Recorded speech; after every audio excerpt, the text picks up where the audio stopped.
One diet has been scientifically proven to add years to your life. The other one? It's literally killing the people who eat it every single day. And here's the wild part. Most Americans are eating the second one without even realizing it. So I did something a little crazy. I flew across the world to eat the healthiest diet on the planet for a full day. And then I came back home and ate the most unhealthy American diet I could possibly put together. Same person, same body, two completely different worlds of food. And what I discovered about how my body felt, how my energy crashed, and what's actually hiding in our everyday meals, it genuinely shook me. So stick with me, because by the end of this video, you're going to look at your next meal completely differently. Let's start in Greece, specifically this gorgeous little island where the air smells like olive oil and the streets look like a postcard. I came here for one reason: the Mediterranean diet. It's been ranked the healthiest diet in the world for years now, and the research backs it up. Studies published in major medical journals have linked it to lower rates of heart disease, better brain function, and even longer life expectancy. But I didn't want to read about it, I wanted to live it.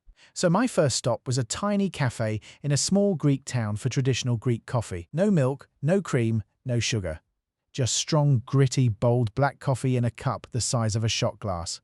And that's the first thing I noticed. Portions here are small, not because they're stingy, but because they're intentional. People in the Mediterranean don't eat to feel stuffed, they eat to feel satisfied. There's a real difference and your stomach knows it. Then came breakfast, and look, I've been a Greek yogurt fanatic my entire life, but Greek yogurt actually, in Greece, it hits different. Thick, creamy, almost like cream cheese, topped with walnuts and fresh local honey. No artificial sweeteners, no weird thickeners, no laundry list of ingredients, just real food. And here's something fascinating. Research shows that fermented dairy, like authentic Greek yogurt, may support gut health, thanks to live probiotic cultures. Combine that with walnuts, which are loaded with omega-3 fatty acids linked to brain and heart health, plus raw honey with its natural antioxidants, and you've got a breakfast that's basically working for you, not against you.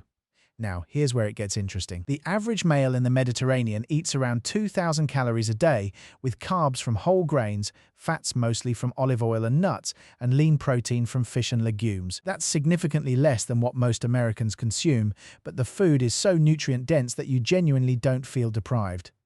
After breakfast, I didn't hit the gym, because in Greece, exercise isn't a separate event. It's just life. You walk everywhere, you climb hills, you carry groceries. And there's actually research suggesting that the Mediterranean lifestyle may add the equivalent benefit of around 4,000 extra steps a day just from how people naturally move. So I wandered. And what blew my mind was the grocery store. The biggest sections were dried fruits, mixed nuts, and fresh produce. The processed food aisles were tiny, and get this, eggs were just sitting on a regular shelf, not refrigerated, because they were so fresh they didn't need to be. The unhealthy stuff existed, but it was tucked away. You almost had to bend down to find it. The architecture of the store itself was pushing you toward better choices.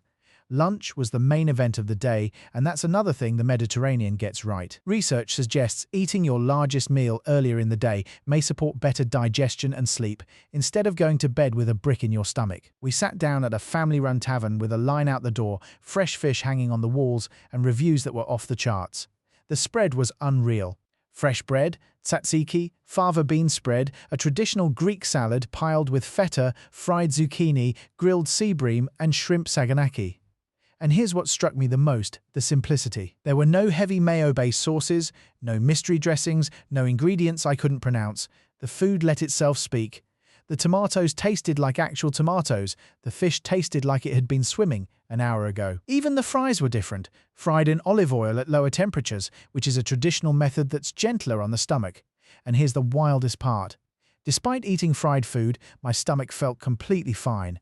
No bloat, no heaviness, just satisfied energy. Later in the afternoon, I grabbed a snack of loukoumades, traditional Greek donuts drenched in raw honey with an iced espresso. And yeah, it's still a treat, but honey contains natural antioxidants and trace minerals you don't get from refined white sugar. It's not a miracle food, but it's a step up. Then dinner came around at this gorgeous restaurant inside an old castle. Watermelon salad with mint, zucchini fritters, grilled chicken souvlaki, fresh salad, and for dessert, just a bowl of fruit. That's it, fruit. Because in Greece, dessert isn't always a sugar bomb. By the end of that day, I felt something I genuinely don't feel often. I felt full but light, my energy was steady, my digestion was perfect, no crashes, no bloating, no heartburn. And here's what I think gets overlooked the most. It's not just the food, it's the way of life. Slower pace, less stress, more walking, more community. Researchers studying the famous blue zones regions where people live the longest have consistently found that diet alone doesn't explain longevity. It's the whole package working together. Then I flew home, and it was time for the complete opposite, the American diet. Now, the stats here are pretty alarming. Around 70% of the average American's diet is made up of ultra-processed food.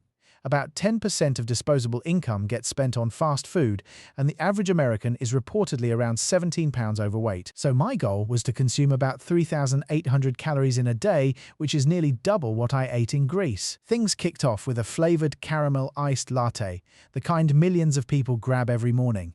It clocked in at over 500 calories with 74 grams of sugar before I'd even eaten breakfast. To put that in perspective, the American Heart Association recommends men limit added sugar to about 36 grams per day.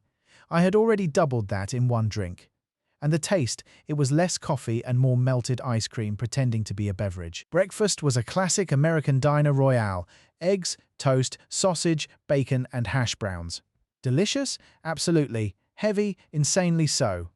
By 11:30 in the morning, I was already gassed. And I couldn't even walk it off the way I did in Greece, because the average American only walks around 5,000 steps a day.